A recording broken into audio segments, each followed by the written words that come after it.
Le Business Model Canva, un outil d'accompagnement.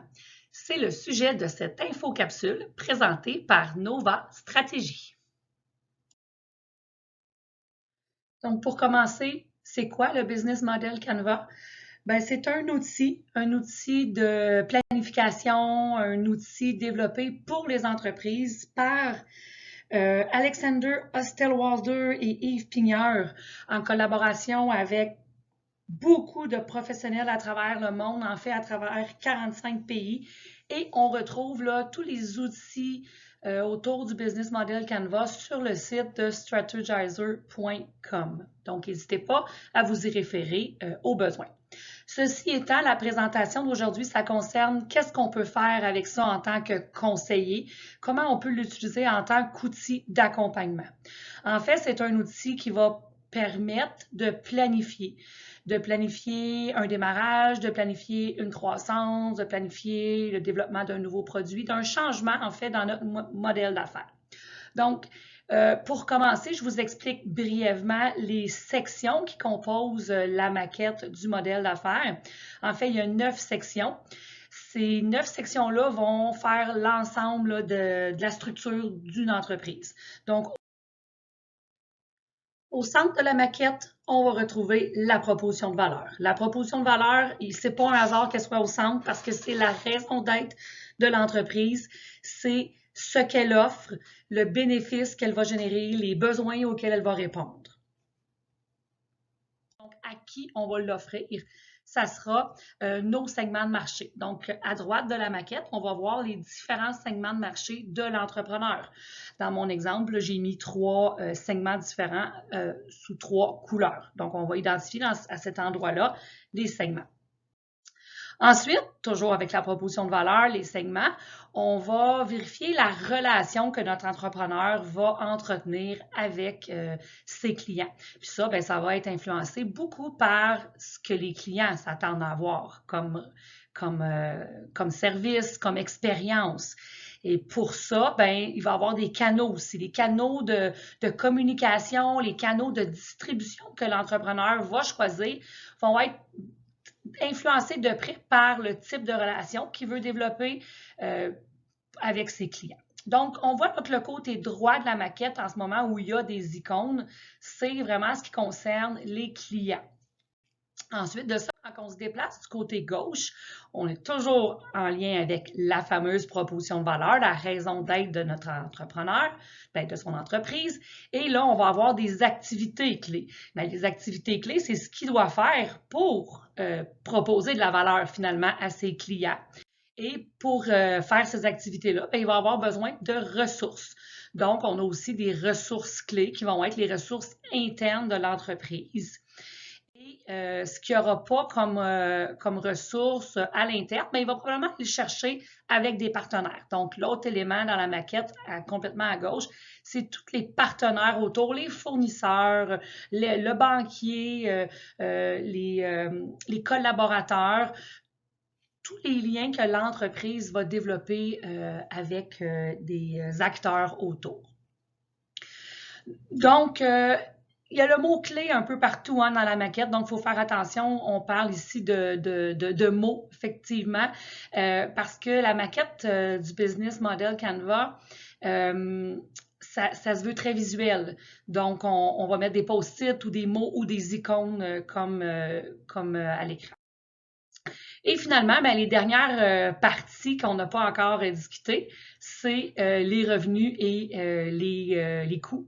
Donc, au bas de la maquette, on voit là les éléments financiers, c'est-à-dire les coûts engendrés par nos activités, nos ressources. Et à droite, les revenus qui sont générés, le modèle d'affaires de revenus qui est généré par l'entreprise. Donc, concrètement, comment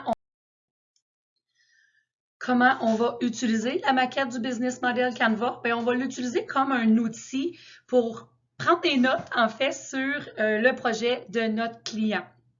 Donc, souvent, dans une rencontre, on a, ben là, bon, évidemment, ça dépend des conseillers, mais on va prendre des notes un peu en gribouillis pour se rappeler les conversations. Donc, le Business Model Canva, tout d'abord, est très utile pour ça. Vous pouvez prendre les notes de vos discussions avec votre client, votre entrepreneur, aux bons endroits. Mais surtout, ça va vous guider pour votre discussion avec lui. Donc, vous pouvez le challenger, vous pouvez lui demander quels sont ses segments de marché, par exemple, quel type de relation il pense développer en fonction de, vous comprenez? Donc, chacune des sections, bien, vous allez discuter avec votre entrepreneur de ce qu'il a en tête.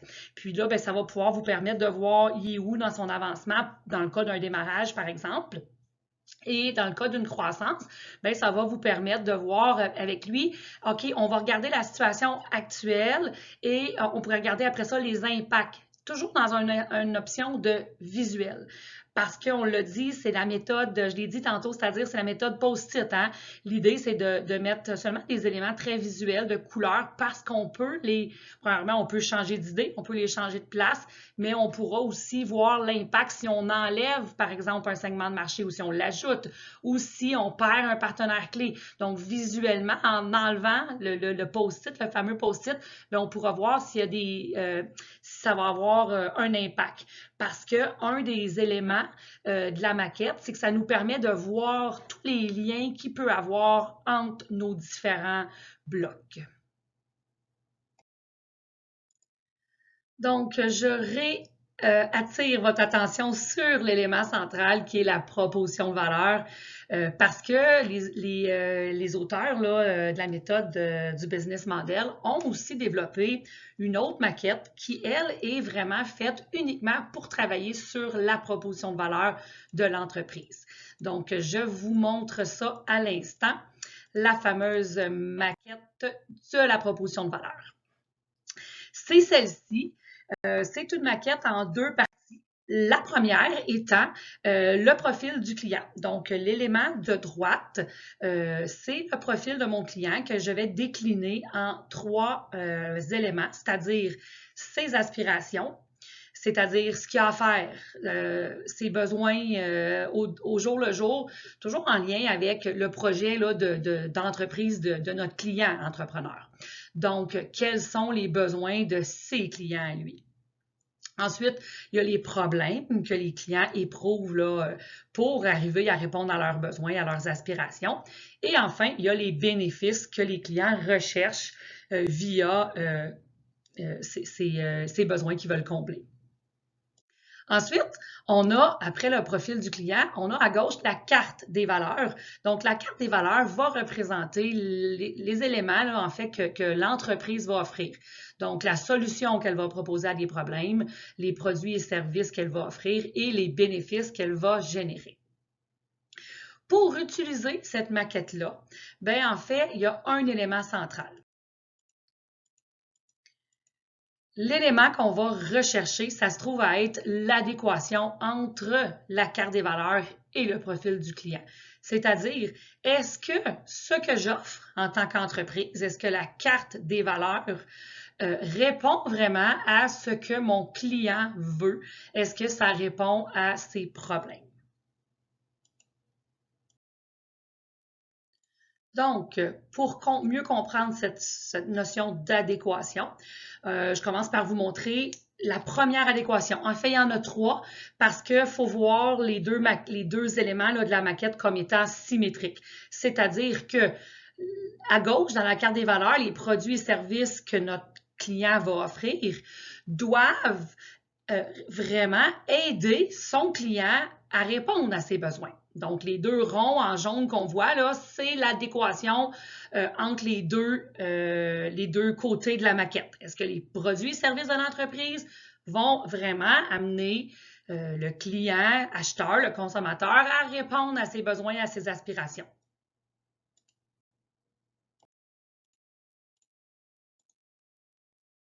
Ensuite, deuxième élément pour l'adéquation qu'on recherche, ça se trouve à être la solution que l'entreprise offre. La solution de l'entreprise, c'est vraiment, en une phrase ce qu'il fait. Et c'est de se questionner sur est-ce que ça répond à un problème présent, un problème nommé, surtout chez le client consommateur. Souvent, c'est là qu'on va avoir des enjeux.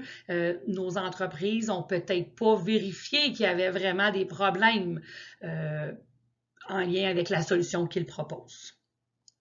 Et la troisième adéquation,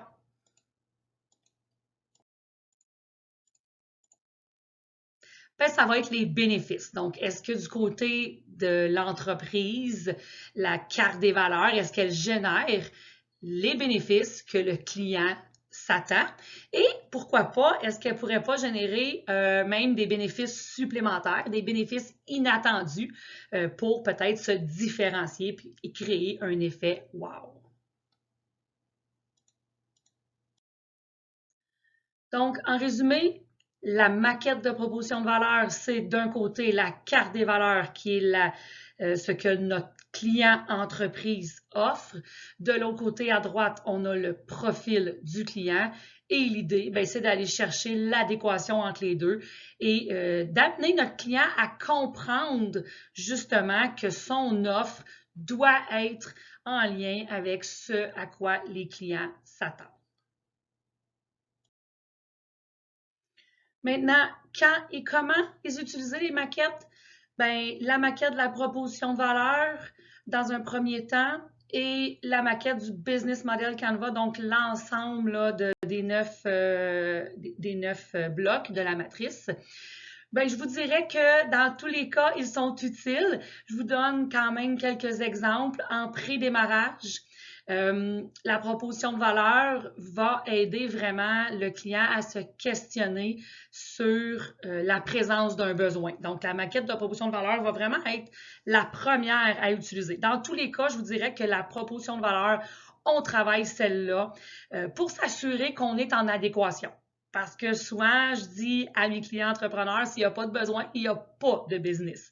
Donc, la maquette, là, en pré-démarrage, est très, très utile. Et ensuite, on peut l'utiliser, la maquette de Business Model Canva, pour challenger, pour avoir une première idée. C'est sûr qu'en pré-démarrage, notre client ne sait pas vraiment encore exactement ce qu'il veut faire. Donc, là, ça peut être un bel outil à lui laisser pour qu'il réfléchisse aux différents scénarios qu'il peut faire. Donc, en pré-démarrage, c'est vraiment ça. C'est une question de scénarios qui vont être plus ou moins réalistes, plausibles, mais ça peut amener aussi de la créativité, ça peut amener des nouvelles idées qu'on n'avait peut-être pas pensées. Parce que c'est ça aussi, les outils visuels du Business Model Canva, c'est de ne pas avoir peur de penser différemment, d'avoir des idées folles un peu et de les mettre sur papier. Ensuite, au niveau du démarrage, quand notre client est vraiment en action, des fois, on peut quand même utiliser la proposition de valeur pour s'assurer que, mais souvent, là, on va aller plus rapidement dans la maquette du modèle d'affaires pour vraiment voir est-ce que tout ça, est-ce que nos liens entre chacun des blocs a été réfléchi avant d'aller trop loin, avant peut-être d'aller faire du financement, lever du financement et d'écrire un plan d'affaires.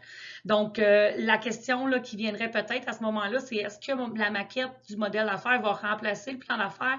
Notamment dans le cas d'un démarrage, non, ça ne va pas le remplacer. C'est vraiment un outil en amont pour bien réfléchir à nos scénarios puis s'assurer que celui qu'on va mettre dans notre plan d'affaires ensuite va être pertinent. Et dans le cas d'une croissance d'entreprise et même d'une restructuration, d'un développement de nouveaux marchés, la proposition de valeur va redevenir très intéressante, notamment pour le nouveau marché, pour s'assurer que les produits qu'on a, notre solution qu'on offre, répondent aux autres marchés qu'on veut développer. Et la même chose pour le Business Model Canva, c'est sûr que si on veut faire des modifications dans notre modèle d'affaires, comme par exemple passer de sous-traitance à fabrication ou changer des éléments clés dans notre offre de service, dans notre proposition de valeur, ça va être intéressant de le voir visuellement, les impacts que ça pourra avoir. Donc, je vous dirais que, comme dans bien des cas, il faut s'ajuster à notre client, mais c'est des outils qui gagnent à être connus. Il faut savoir que c'est pas facile à s'approprier, il faut se pratiquer. Donc, ayez pas peur d'essayer de vous en servir. Pour terminer cette info-capsule, je vous présente un dernier outil qui est, je l'appelle la phrase trouée, en fait, pour aider vos clients à rédiger une proposition de valeur parce qu'on peut effectivement, à partir de la maquette qu'on a vue, rédiger sa propre proposition de valeur. Donc, ça, c'est un canevas pour le faire. Ça vient aussi d'un livre écrit par M. Yves Pigneur que vous pourrez aussi retrouver sur strategizer.com. Donc, à droite, on voit la maquette qu'on a vue, qu'on a regardée tantôt, avec en jaune les éléments là, auxquels on fait référence. Puis ces mêmes éléments-là sont écrits en dessous, donc en dessous de chaque ligne. Donc, on va parler de la solution ou le nom de l'entreprise, là, clairement, si on le connaît déjà. Ensuite, on va parler des segments de clients. La troisième ligne, on va parler des aspirations que l'entreprise vise à combler. Ensuite, le problème qu'elle va régler, la solution qu'elle va apporter finalement. Et la dernière ligne, ça va être les bénéfices, comment l'entreprise se différencie. À gauche, vous voyez des termes en parenthèses, no, ensuite aide, qui veulent. C'est vraiment pour guider votre client à rédiger sa phrase, pour faire un premier jet, en fait. Et après, il n'y a rien qui empêche là, d'améliorer tout ça, de jouer avec les mots. Mais pour terminer, je vous montre de quoi ça peut avoir l'air en vous présentant la proposition de valeur de Nova Stratégie pour son segment, en fait, le segment des conseillers en entreprise. Parce qu'il y a une chose qui est importante à savoir aussi, c'est qu'on va faire une proposition de valeur pour chacun de nos segments de clients. L'entreprise, en fait, va faire un segment, une proposition pour chacun d'eux. Pourquoi? Bien, parce que les clients n'ont pas tous les mêmes besoins. Donc, Nova Stratégie. Notre équipe de Nova Stratégie aide les conseillers en développement économique, donc notre segment de clients, qui veulent faire une différence auprès des entreprises. Donc, les besoins à combler chez des conseillers, c'est d'aider, eux, les entreprises. En quoi? Bien, nous, chez Nova Stratégie, on vous propose des outils concrets et efficaces parce que souvent, c'est ce que les nouveaux conseillers nous disent. On manque de structure, on aimerait savoir un outil concret, on aimerait savoir quelque chose aussi d'efficace parce qu'on le sait, nos clients entrepreneurs veulent que ça aille vite. Donc, c'est notre façon de régler ce problème-là. Et notre bénéfice, notre différenciation, bien, c'est une approche unique chez Nova Stratégie. Donc, n'hésitez pas. Ceci étant, on fait des formations pour les conseillers, donc ça va nous faire plaisir d'aller plus loin. On peut vous aider à vous approprier les outils du business model Canva. Sur ce, je vous souhaite une belle fin de journée.